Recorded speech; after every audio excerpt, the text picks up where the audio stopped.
Describe in brief the changes the uterus undergoes to receive the zygote and if zygote is not formed. So if the uterus receives the zygote, so when does this zygote is formed? When a sperm cell fuses with an egg cell, the zygote is formed. So after forming the zygote, if the uterus receives this zygote, the female becomes pregnant. So the embryonic development of the zygote then starts immediately.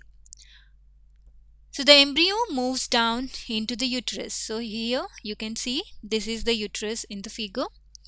So in this uterus, the embryo moves down and it forms a thick and soft lining of blood vessels around itself, and then it attaches to the uterus wall.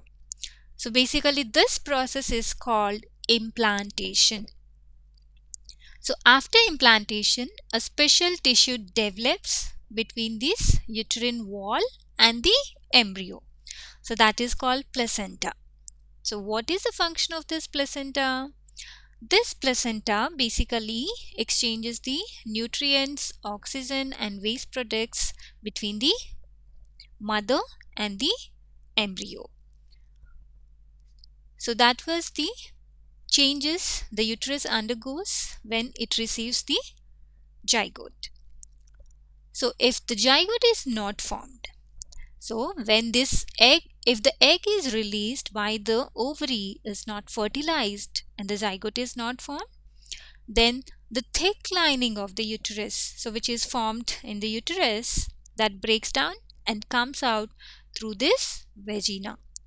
So that comes out through the vagina in the form of blood and mucus. So this is called menstruation. So this menstruation takes place roughly every month.